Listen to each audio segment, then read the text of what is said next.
Sarah, if everybody doesn't know, she's probably going to tell you a little bit about herself, but she's one of our amazing extension agents down there in Juneau, sailing the inside passage in her boat. But today she's in her home kitchen. I know, are you nervous because you have a health inspector watching you? No, because this is some serious home cooking I'm doing today. This is not to feed any but your own family. That's what they always say. We're not the home food cops. So, all right. No, I know you don't even want to, you're not even looking. And anyways, it's pretty amazing how the camera does kind of hide some sins over the time. You know, I've learned over the past 2 years that there's certain things that I don't actually have to like scrub, you know, the walls. Nobody's or anything. See that. Yeah. It doesn't come across. So that's good. Your kitchen looks beautiful. So we're just going to turn it over to you now. Thank you so much. Just let me know if you need anything. I'll be watching the chat for questions. Awesome. I'm gonna make some extra room. I'm gonna try to see all y'all. Anybody who would like to have their picture on, you know, bandwidth, stuff like that.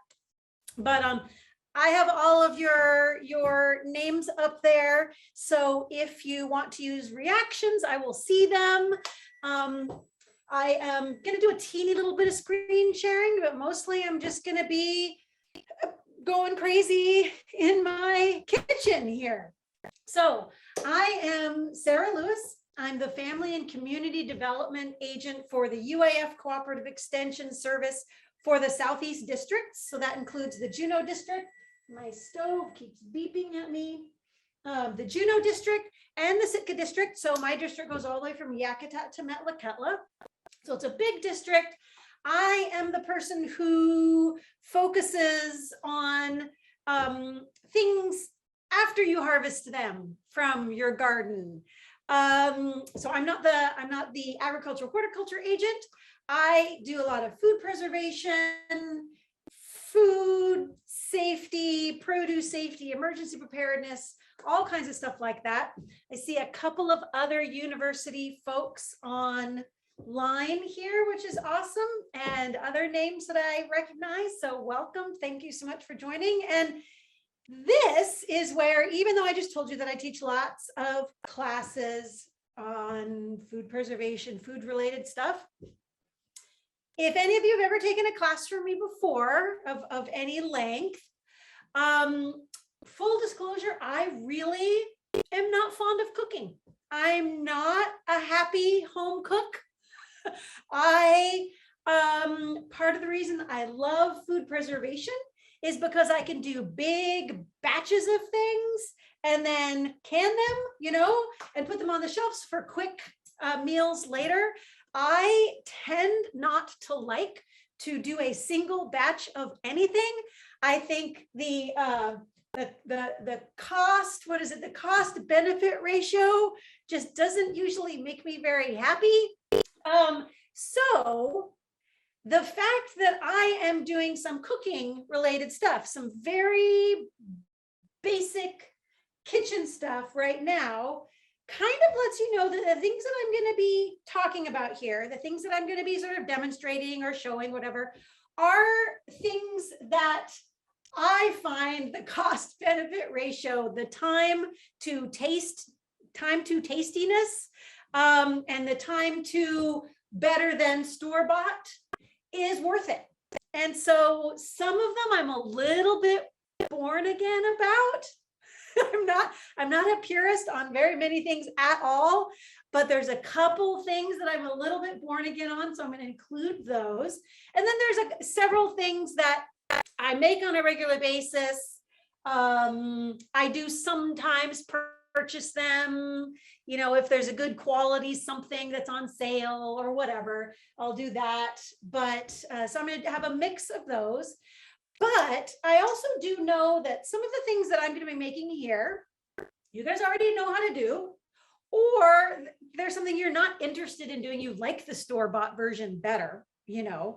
But there's probably also things like this for you that, you know, as I start talking about these things and showing you what I do in my home, feel free to put in chat the things that when you go to someone else's house and discover that they bought that, you're like, why would you buy that? You could make that so easily, or anything like that.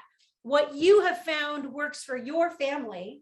And then we can even talk about a few of those things if after you put them in chat in between my various kitchen things that I'm doing here, various recipes. So go ahead and feel free to put that in chat.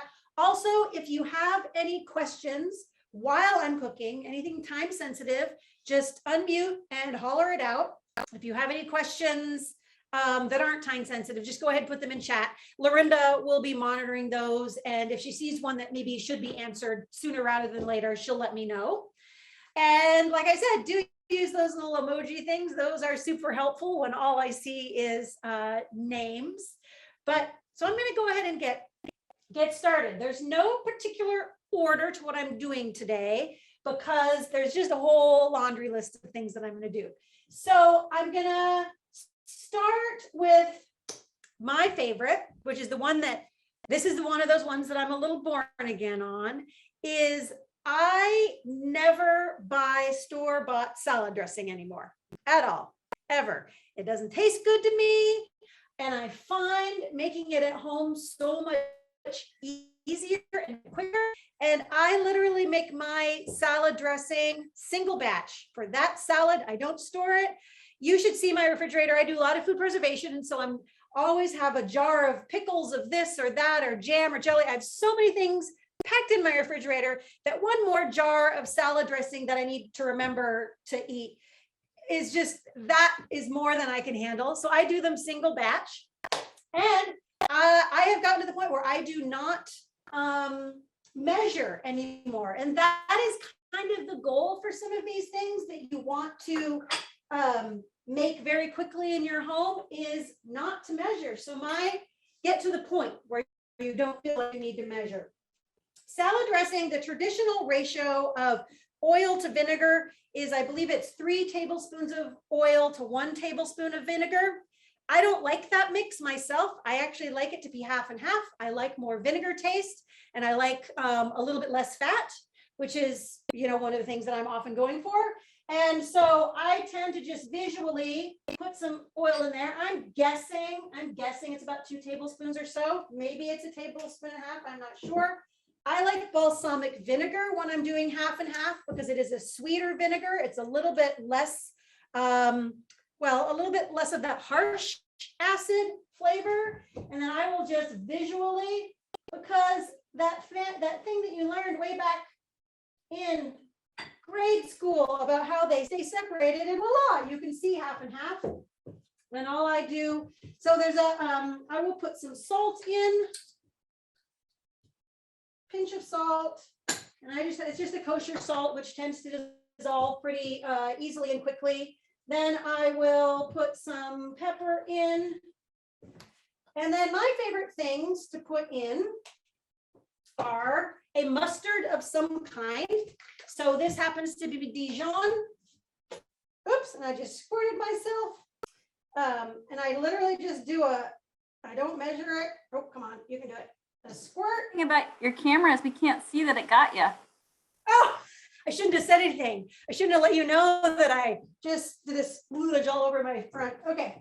And then I like maple syrup. I mean, maple syrup.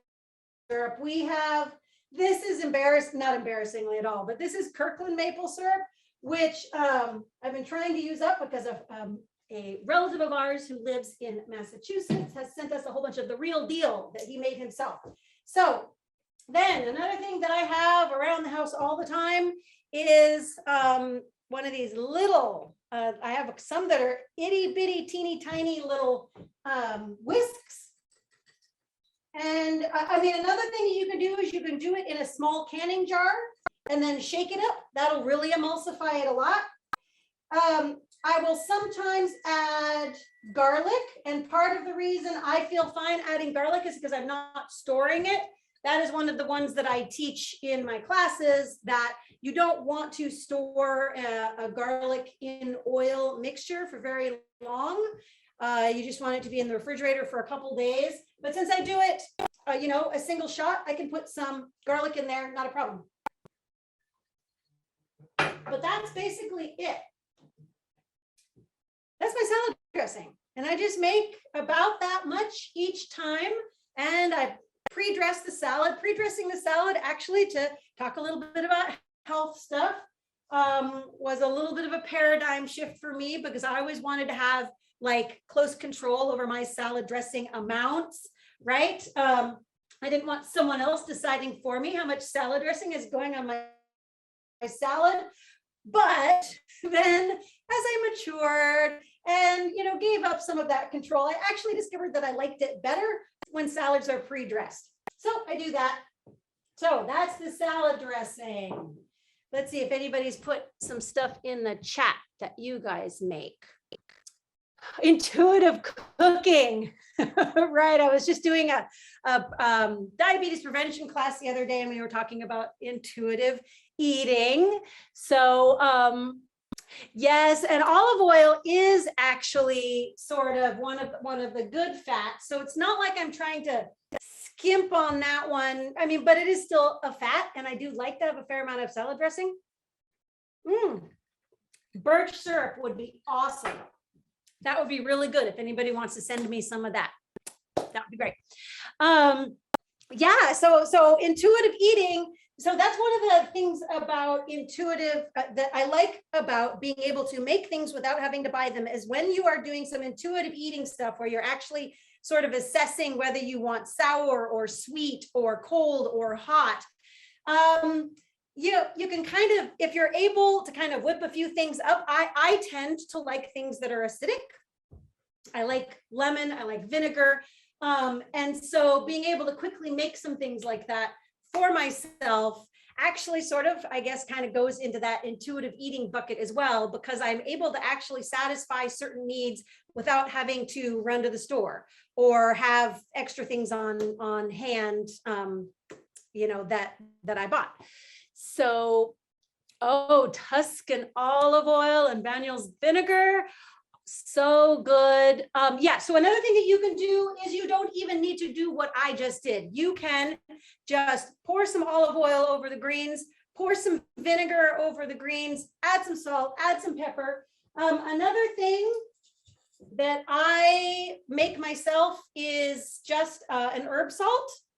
And so this is just a very basic, I think this is probably thyme, oregano, parsley. It's very, very basic herb salt. And so I will use some of that and sprinkle that on a salad and some pepper and then mix it all up. It doesn't emulsify together, so it'll have sort of different flavors than if you emulsified a dressing together, but that's a really great thing to do. Intuitive. So I have the New York Times No Recipes book. So this is a good one for that kind of stuff too. All right. So let's see. I'm going to close chat for a little bit. Now I am going to talk a little, item 2, that's kind of one of my born again ones, is microwave popcorn. So it was a real, it was a shock to me. That especially as I was raised on the miracle that is microwave popcorn. So I don't know if you can hear my clock, just a sec, it's being noisy. I don't actually have an eagle in my house. So yes, microwave popcorn, I remember when it was invented, and it was not long before I went to college. So I lived on it a lot. And one day this is probably about 15 or 16 years ago. I was looking for something in a cooking store and I found a microwave popcorn bowl and discovered, now they were trying to sell me a product, and no, that's great. So this is a specific product. You can find them in the store. But really it's just a nice heavyweight plastic bowl. You can use ceramic, you don't want to use metal because it's going into the microwave, but a nice plastic bowl and some kind of lid. And I discovered that you can just put popcorn kernels in this with nothing else and pop them in the microwave. And you don't have to buy a special product. This is just a bowl that I have around the house that happens to fit inside this microwave thing because it gets really hot. And I just found I have a couple of plates that fit over top. And in about this size of bowl, you can put in about a 1/4 cup of kernels. And usually it's going to depend on your microwave, for 3 to 5 minutes, depending on the strength of your microwave. I think mine tends to take between 4 and 5 minutes. But I do have a popcorn setting. And when I am doing microwave popcorn in a bowl, I know that I have to do it a bit longer. I think it's about a 3.5, and I end up having to add a minute. But it's terrific because there's no oil on it. It's basically packing material because I don't eat it like this, but it means I actually never really liked popcorn that was cooked in oil. I'm a butter gal. And so having just popcorn that is plain with no oil on it, that I can then control how much butter goes on it, is it was life-changing. So that's one. Don't buy microwave popcorn packages. There's lots of different reasons for that. I think we've learned over the years that the people who have to assemble them, it's a difficult food to work with, lots of powdered salts and things like that. And this is potentially healthier. You don't have to put butter on it. I have actually in the past also purchased a spray ghee, which is like a liquid, the liquids of butter, a spray ghee that's pretty nice. Some folks just go ahead and put, of course, brewer's yeast, spices, and salt and things like that on it. One of the things my husband likes to do is one of the Barnacle pinch. I think it's the Barnacle Seafoods kelp pinch. He likes to put that on his popcorn. So don't buy that. Make that microwave popcorn in a bowl. Another one that salsa. I do salsa all kinds of different ways because there's so many different kinds of salsa, so many different flavors. And so some of those I'm going to buy. I love, speaking of Barnacle again, I love all of Barnacle's products. So I typically have a couple of those on the shelf. But my parents lived, and my father still lives in Mexico a lot of the year, and I would go visit them. And I would just sort of make, probably not the right term, but just a salsa fresca, which is basically just a chopped salsa. It's the chunky salsa. I don't do any cooking with it. There's lots of great varieties that you can cook. I actually also do big, huge batches of salsa that I then can for the shelf. So I do some classes on that and things. But this is one that I will do on a regular basis, just because it's one of my favorites, and I can put it on fish. I can, depending on what vegetables I have, I will sometimes also add non-traditional, vegetables that are non-traditional to salsa. So, put in some celery or things to give it more crunch. Jicama, which can be somewhat traditional. So different things in this also, depending on what I have in the refrigerator. So pretty simple stuff. I'm just going to go ahead and I've already chopped up my tomatoes. And I really like tomatillos. This is one of the ones that I started using after having spent time in Mexico, because where my parents lived, these grew pretty well. And so they had some really nice fresh tomatillos, which I like. These tend to have a little bit of a lemony flavor, and they're a little bit crunchier. So tomatillos. Okay, and then here is another thing that I no longer purchase. and that is pickled jalapenos. So I will buy fresh jalapenos, I will slice them up, and then I will put them in basically a vinegar, and there's some spices in there. I don't remember what's exactly in this one. I do something different each time. And I pickle my own, and this goes in the refrigerator. I do have some that I can as well, but I actually eat them quick enough that I have no problem putting in the refrigerator, and they'll be pretty good in there for a couple of months because they're very acidic. But so I do pickled jalapeno, and I have a little bit of garlic. I'd like to go ahead and make sure to point out that I am still using my Alaska made garlic, Alaska grown garlic. I still have a fair bit of that, and so I use that almost exclusively now. Whoop, whoop. Okay, so I've got that. Then I like to add some kind of liquid. Usually I really like lime. I'm just gonna squeeze some on there. I really like cilantro. Some people hate cilantro, but everyone in my family seems to like it. So I didn't have time to chop this up earlier, so I'm doing a pretty coarse chop on this. You could do something a little bit more dainty if you wish. I really like onions a lot of all types. I like onions and shallots and green onions. I like them all. So I'm going to put some of these in. I would probably normally put a bit more in there. And you mix the thing up, and then boom, let it sit for a bit. Oh wait, what am I thinking? How could I do something without salt? So I do put a nice hefty pinch of salt.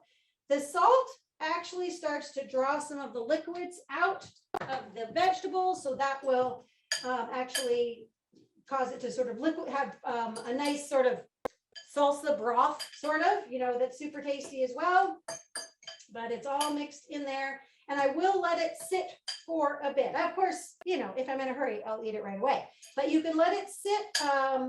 I will sometimes let it sit for like an hour or something beforehand, or I will put it in the refrigerator to be used, later in the day or the next day. So that's something that I make regularly.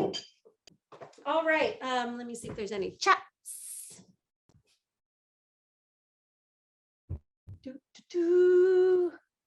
Mom, that's not the recipe. Yeah, I actually follow lots of recipes, mainly because I don't have great memory. It's got to be something that I cook over and over and over again for me to remember it. But it took until I was in my mid-40s before I kind of stopped using recipes and became more confident. So I recommend that people try to do that before their mid-40s, because you can actually get a lot of a lot of new flavors, fun out of what you're making. Okay, yep, bowl and plate. I don't know if it might be less power in the microwave, but it's definitely less oil, because of course I used to do it kettle on the stove as well, but without oil. Do you do it without oil? So that would be a question I have for you, because I'm not sure. So yeah, so it's for me, it's the not having to do the oil, and actually it doesn't make the house smell as much when you're not using the oil. When you're just popping just straight popcorn, the smell goes away. It doesn't kind of, how in some offices they don't let you do microwave popcorn because it permeates the walls, the smell of it, and causes everyone else in the building to not feel satisfied with their life because they don't have some popcorn. And so this is a little bit less aromatic, which is, good or bad, whatever. You can get canned tomatillos at the store. I've never even looked for canned tomatillos. That's awesome. Thank you for that tip. Because I would like to add that, this is for the Alaska Food Policy Council. It's all of Alaska. Not everybody's going to be able to get tomatillos, though I do have a funny tomatillo story that I was teaching in Angoon this last summer, and I was looking for, different vegetables in their grocery store, and it, very, very skinny variety. but they had a huge basket of tomatillos because somehow that had been, and it was clear that no one knew how to use them.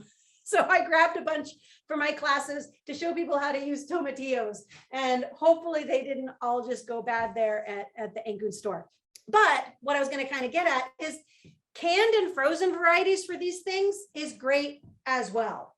So, and I know it was Leslie that brought that up, and I know that Leslie knows that really the nutritive value of a fruit or a vegetable gets reduced over time.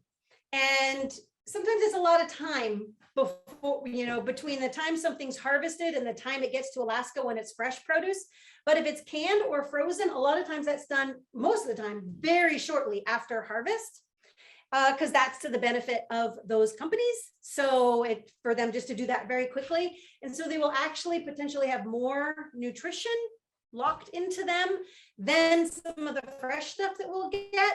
So not to be afraid to try the canned varieties of stuff to see if like the canned tomatillos would be great in a salsa. Okay. All right, let's see. Next, I'm going to do, I've got the oven warmed up for a few things. So a couple of things that I like to make are croutons and tortilla chips. And these are the only things that sort of are on this, my make it, don't buy it list that actually requires some stove time, but it's that very passive oven stove time, which is the kind that I like.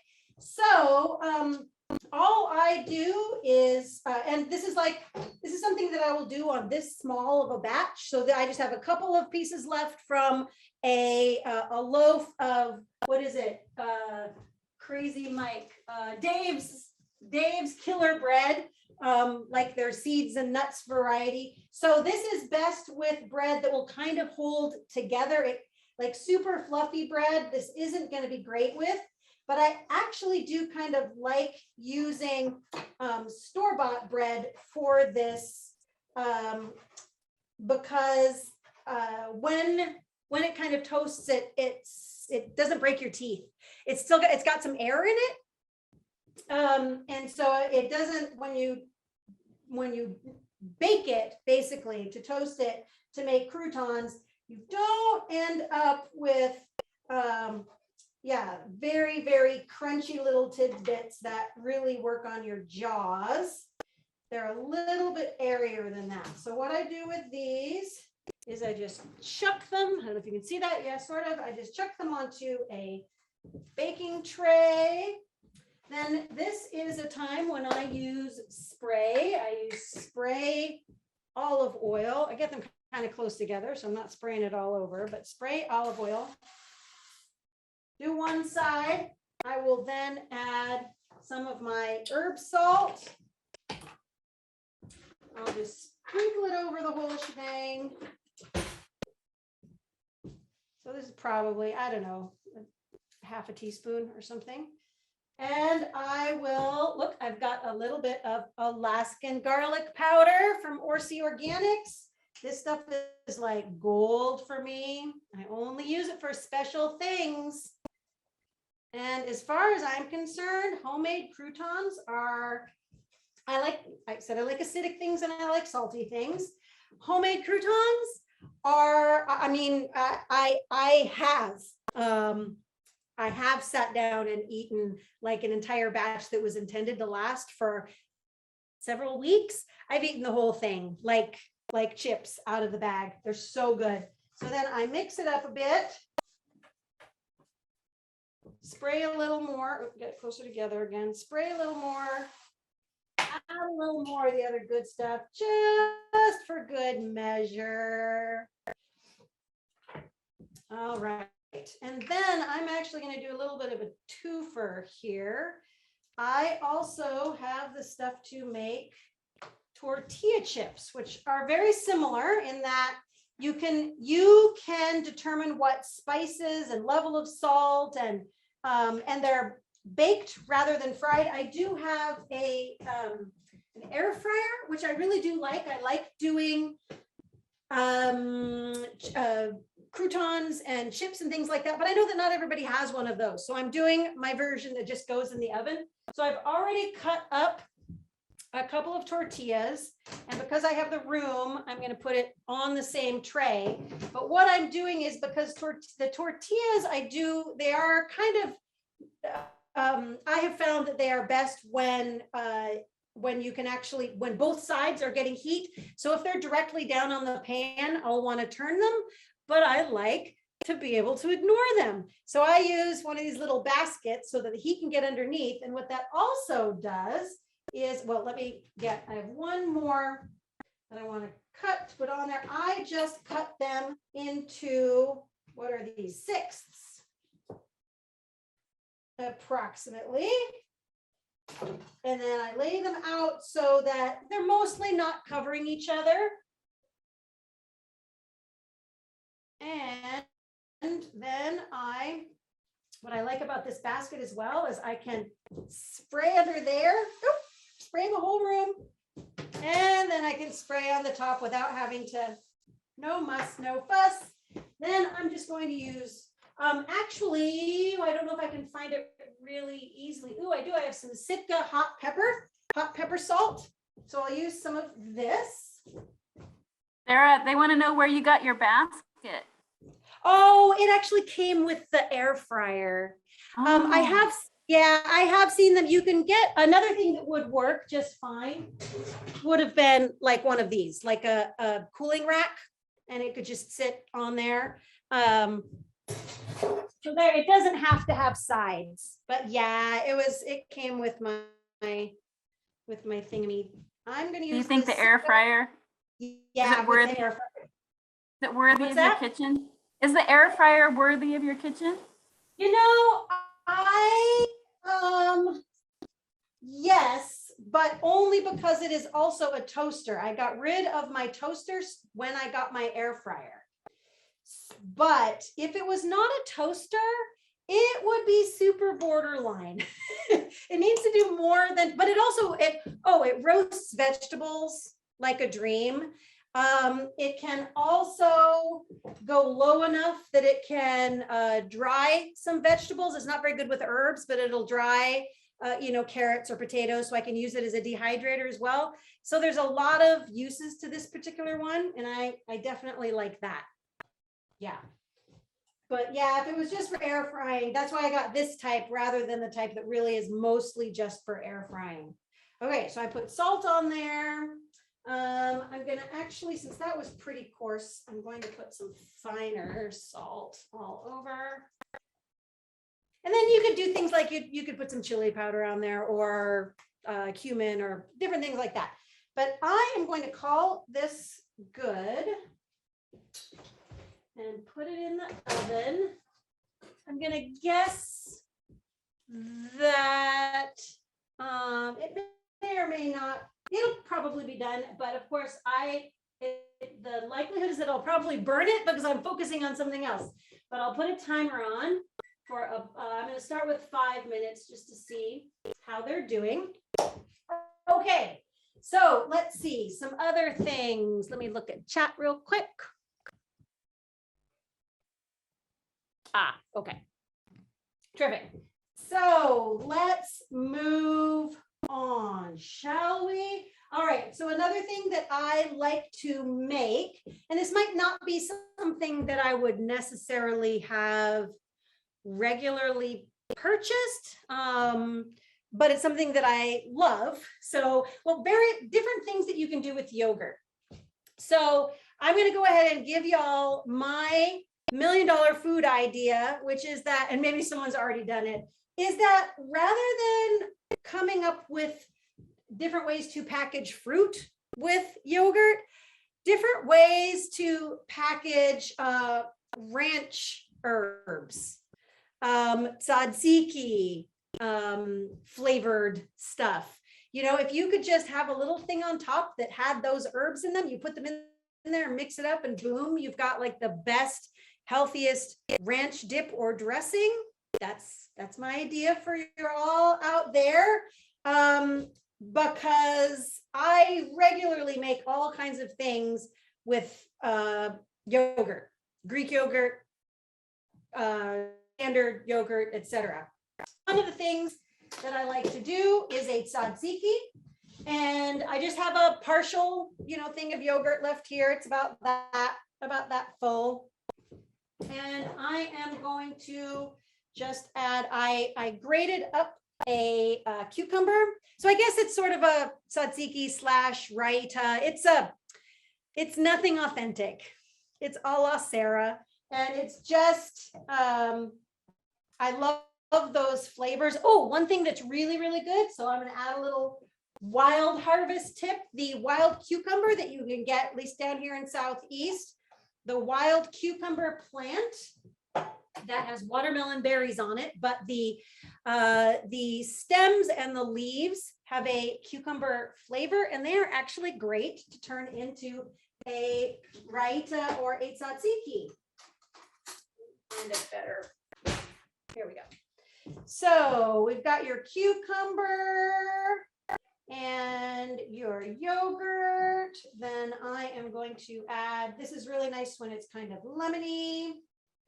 I'm going to add some lemon juice to it and some garlic. I have some smushed up garlic because I like it to be pretty garlicky. Another thing that I like to add to this to have with fish, with salmon, pretty specifically, is dill. Adding some dill to this is a great addition. And then using this all kinds of purposes, but it's like I just said, it's really, really great on fish, salmon, and other fish, not just salmon, but then just as a dip, with those chips that are going to come out of there. That's another good one. So another thing, I'm going to go ahead and screen share really quickly, if I can. We have a publication at Extension called Make Your Own Mix. So this is one you could, it's free. You can download it online. I might actually, not sure if I can grab the URL and put it in, but but you can get it at the Extension website on our publications page, but it's pretty great. It's a pretty big publication. It's one that we used to charge money for, but it's now free, I believe. And all kinds of dry mixes that are great to have. Some that are your classic kind of your dry mix that you can then turn into, pancakes, waffles, you can use for cobbler, bread, things like that. But there's also a cake master mix. The pudding master mix, I really like pudding a lot, and I haven't had a whole lot of success with those, but some people have. They really like them, but different things, mostly sweet stuff. But then you get into the special mixes, the rice mixes and the seasoning mixes, and those are ones that tend to be a little bit more savory. And that's where I got the the herb de Provence and like the poultry seasoning, the different mixes that they have for those. I actually looked online once to see what the mix of herbs was in your traditional ranch dressing, and I believe there's either celery or celery seed or celery salt. Let me think. There's some parsley, I think dill. Can anyone else remember? I used to make it on a regular basis. I just haven't done it recently for some reason. I've mostly I haven't been doing, you go through phases in life. I seem to be not in a ranch dressing phase right now, which is crazy. I clearly need to get back into one. But you can do mixes of herbs like that you just mix up a batch of them in a jar. They're dry herbs. They're going to stay great on the pantry as long as they don't, get any moisture in them or anything. And then you can whip up some of the best ranch dressing or ranch dip. Some mayonnaise. So yogurt does have a little bit of tartness. Greek yogurt will be has the tartness, but also is a little bit creamier feel. But then you can add buttermilk if you want to thin it out to make it more like a pourable dressing rather than a stiffer dip. So buttermilk. You could probably even do it with other like nut milks and other types of, you can do oil to make it a little bit thinner as well. Lots of different things you can do with a bit of yogurt, some herbs, and a desire for something tasty. So you can get some ideas for different herb mixes in this publication. And I like the rice mixes because those are actually something that you can, because rice is dry. And so you put everything together that you can then just have it ready to cook either, in whatever, however you choose to cook your rice. So that's a pretty cool one. So that's that publication. And let me look at chat while I'm here. Oh, thank you so much, Leslie. Woohoo. Okay. Ever been a comparison, Sarah, of like for the dry mixes, just you make your own, like the economics of that? Is it usually cheaper to make your own? It tends to be cheaper to make your own. In Alaska, that's always hard. But one of the reasons that I started looking at some of the dry mixes is because we were starting to get like some barley flour and things like that here in Alaska. And so adapting some of those to Alaska grown stuff is something that you can look at doing.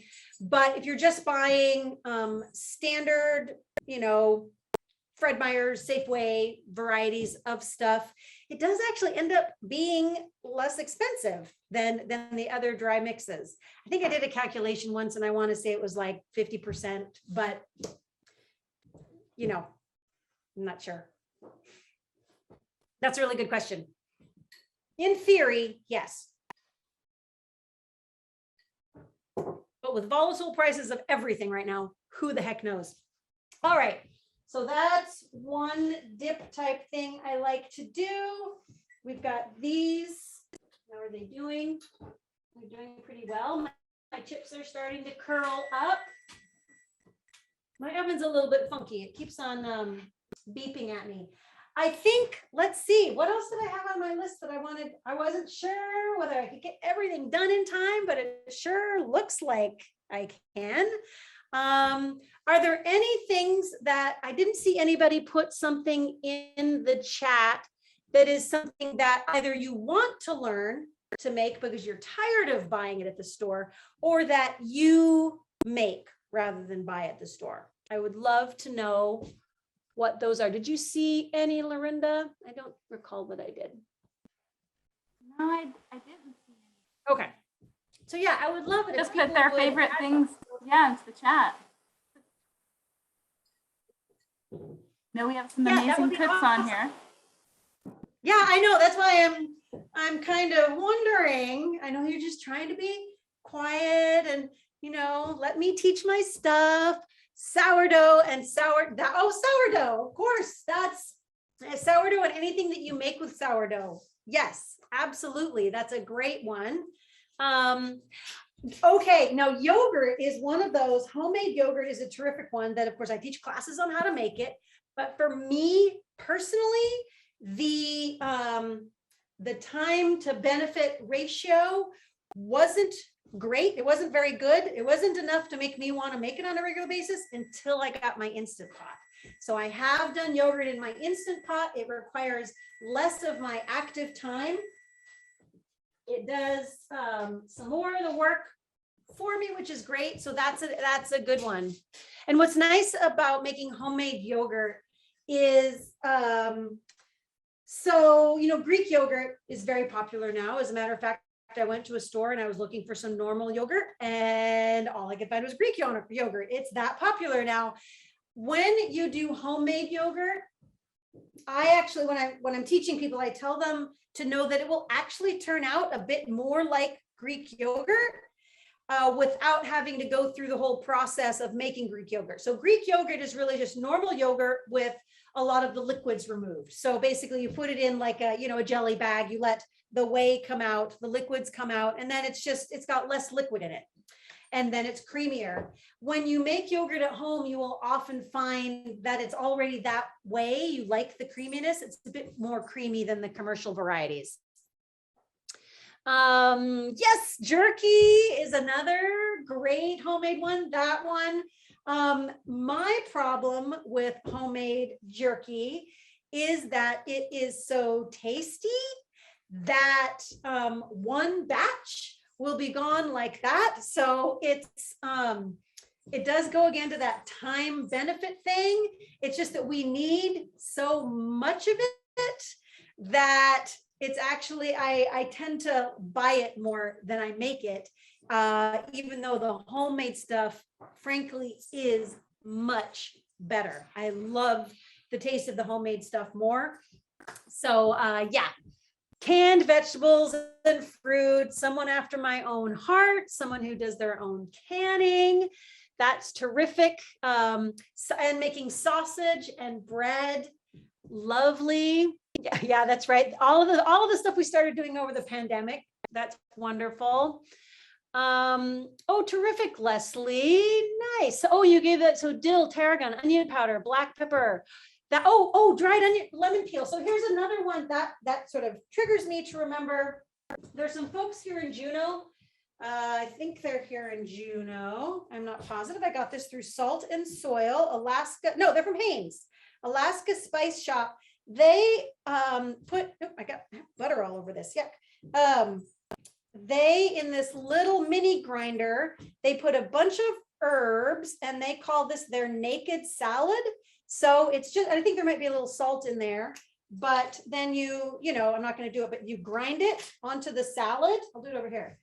You grind it onto your salad and it's got lemon peel in it. So it's got a little bit of that zest, which is awesome. I thought it was a brilliant idea. So Alaska Spice Shop in Haines. And I just noticed here that here's a number where I can call to order more. So I'm probably going to do that, but you can look them up at alaskaspiceshop.com, but that's a great idea as well. Put herbs because a little bit of lemon peel will give a lot of these different herb mixtures a little bit of zing, which is pretty great. And then some people like to add some heat, adding a little bit of cayenne or dried jalapeno, or I've got some Anaheim peppers that we got a really, really big batch of Anaheim peppers for some reason at some point. And so I dried them and I will periodically use those. They're not super hot, but they give a little bit of that flavor. Super good. Carbonated beverages. I see kefir. Yes. So who's that? Delia makes kefir. You make it sounds like maybe water kefir is what you make. So I've got some friends who, there's kombucha, there's kefir, water kefir, and milk kefir. Those are ones that milk kefir and water kefir as well. But milk kefir is something that you can find in the stores now pretty regularly near the yogurt. If you're not familiar with kefir, it's fermented, but it's a specific bacteria. And you use what are called grains, but they're basically just the bacteria that have conglomerated themselves into little blobs with some of the milk fats and things like that. But literally it's overnight. Once you get it going, it's a daily process. So there is that, but basically you have your kefir grains, you add your milk to it. It's out on the counter overnight. The next morning, you pour the milk off the kefir. At that point, it's thick and it's like, this is going to sound gross to anybody who's not had it, but it's like a carbonated milk. It's slightly fizzy. It's fabulous. And then you can add some fruit and things like that to it. There's a type of kefir that you use with water that carbonates it. There's also like ginger bugs that are sort of a basis for ginger soda and things like that. There's a lot of different really easy non-alcoholic beverages out there that are good to do at home. Yes, Susie has a great idea for the crackers. Yeah, when you've got remaining batter. Oh, thank you for putting kind of a recipe there for folks so folks can copy that and use it. That's awesome. Thank you. So, so homemade goat cheese, I see there, cheese, homemade fresh cheeses are another one that I've actually, I think, done a demo for Alaska Food Policy Council before on making homemade fresh cheeses. Those are terrific as well. Adding herbs too, you get to have control over the amount of salt and things like that. So, and these are all ideas that you try them, see, see if they fit in your lifestyle, because that's part of what I'm talking about here. Is these are the things that I have found with the limited amount of time that I am willing to spend in the kitchen. These are the things that work for me. There's so many other things out there that just giving them a try and seeing if they are something that you can do on a weekly basis. And it might be that they're just perfect with your routine. There's some folks who the Kefir routine is, they love the Kefir routine. I found it overwhelming to have to use it every day. And I would start like over making it, and I'd have like gallons of kefir and we couldn't get through it. And I became overwhelmed. That didn't work for my particular personality and lifestyle.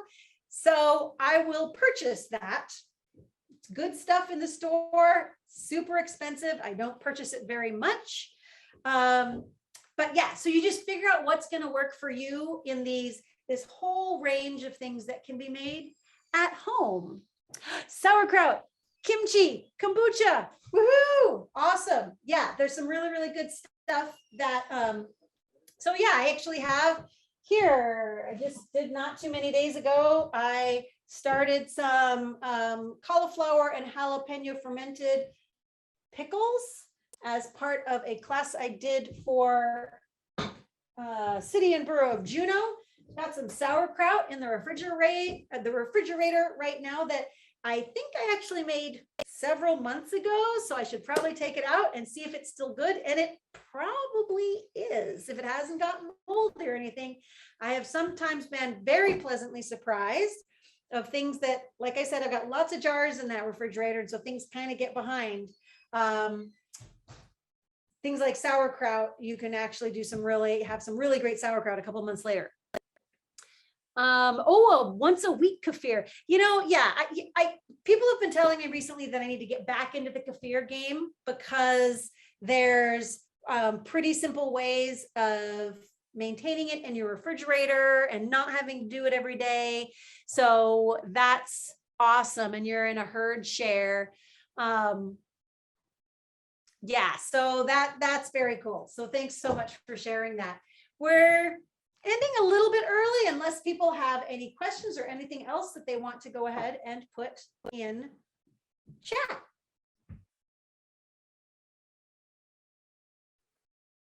What a wonderful opportunity to have you here with us, Sarah. Everybody should just ask you all their burning questions. I don't know. Sure. I think you're great. You're a great speaker for the end of the day with all your positive energy. Yeah, all my tea. It's all the tea I've been drinking all day. You bet, Melissa. I'm so glad to have you here. And so thanks, everyone. And so I am in Juneau. If you have any questions about whatever, you all you all have an extension agent near you. Wherever you are in the state who can answer a lot of your questions. I am perfectly happy to answer them as well down here in Juneau. But yeah, do look for your local cooperative extension agent. We are all just as peppy as I am. I promise. Thank you so much, everyone. I'll stick around a little bit if anybody has any questions that they want to ask. Otherwise, you can just let me know what I need to do, Lorinda. Okay, well, don't forget to take those croutons out of the oven. Oh my God. See? And they're perfect. Let's see them. Come on, pull them out and show them to us. You're hired. Let's see. Okay, I'm saying they're perfect. You gotta have that. your intuitive kitchen timer in your But head. you know what? Thank you so much. You know, actually, you know what? They could use a little more time. And you know what? On the, oh, I also had some hummus here to make, but I didn't want to use my blender and it didn't turn out as well. But hummus is a great one. Can of garbanzo beans. You can use any kind of nut butter you want. Tahini's the traditional, but sometimes all I have is peanut butter, olive oil, a bunch of garlic, some lemon. That's a super good one to make as well. But I wanted to add a little bit. I noticed that my croutons aren't quite as olive oily as I would like them to be. So I'm going to give them another little spray. There. I'm thinking those are probably, I did a pretty low, a lowish oven. It's only 350 because I was super afraid of having it happen too quickly. So it's going a little bit slowly, but I've been able to teach at the same time. So imagine all the things you can do in your life while you're just waiting for something in the oven. You bet, Susie. Awesome to see your face there, Leslie. That was awesome. Melissa, everyone, thank you so much for joining. And yeah, happy conferencing and happy cooking. Thank you, Sarah. I will go ahead and end the session, but you know, before the end of the day, people can go visit our silent auction. Sarah, if you go to the link, go to Huva, socializing and engaging. But I see those auction items. If you want something, you better start bidding on it. Actually, you're gonna miss out. I need to head over there. All right. Well, thanks. I'm gonna go ahead and everybody's good. We'll end it a little bit early. Thank you. Thanks so much.